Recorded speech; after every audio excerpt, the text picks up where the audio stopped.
Hello, my name is Nathan Taylor, otherwise known as Sockmatician, and this is a video tutorial to accompany the Sockmatician's double knitted brioche ebook. This particular tutorial looks at how to work the Make One Right purl in double knitting.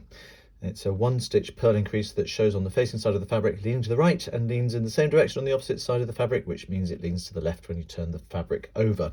There's only one place in the book where this technique is used, and that's in the Rest on Your Laurels hat, and it happens to be used in a section of double knitting where the yarn B, or your pearl coloured yarn, is the one that's doing the increases on the front side of the work. And as you can see here, I've got this piece of double knitting set up, and I've got working along here in reverse stocking stitch, which is going to show up as the purl bumps. You can see them there, blue on this side and brown on the back. So I'm working with my pearl coloured yarn, and it is making the purl stitches on the front of the fabric, and my knit coloured yarn is at the back. So if I were to show you what the reverse stocking stitch texture looks like, it's a purl with the pearl coloured yarn and a knit with the knit coloured yarn without changing the positions of the two yarns in between the stitches. So let's say then that this is the point where I want to make my increase. And to begin with, yarn B will be at the front of the work and yarn A will be at the back. So step one is insert the tip of the left needle under the yarn B strand that runs between the last purl stitch on the right needle and the next purl stitch on, well, it's not a purl stitch yet, on the left needle, going in from back to front. So you can see here, running between these two stitches, I've got this strand here. There is a brown one at the back, but that's the one we're going to use in a moment. It's the yarn B coloured strand that we're using here. And you want to go in from back to front. Sometimes it can be easier to lift the stitch with the right needle, and then you can put the left needle in, going from back to front like that. So that's step one. Step two is using yarn B.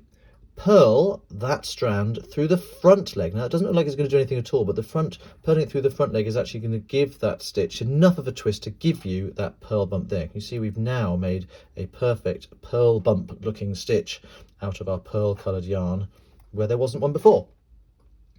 Without having to do anything with our yarns, we leave them both where we are. Step three is insert the tip of the left needle under the yarn A strand that runs between the last knit stitch on the right needle and the next stitch on the left needle, going in from front to back this time. So tilt the work towards you and you can see that yarn A coloured strand there, and I'm going in from front to back, not from back to front, which is what we did for the front, but from front to back. So it's always in opposite from what we've already done.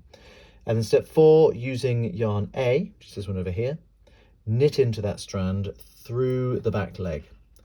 So working in that way, and then that shows up as a purl bump on the back of the work, just there, and twist the stitch very nicely. And then you can continue working in your reverse stocking stitch, double knitting with the colours staying exactly where they are. And what that's given you is, between that stitch and that stitch there, this completely brand new stitch which just floats there in between the columns. It's as invisible as any increase is ever going to get, I think. It's really quite unique in that respect. You would never know that it didn't match up with the columns underneath. And that's the Make One Right purl in double knitting, used in the Rest on Your Laurels pattern in Sockmatician's double knitted brioche ebook.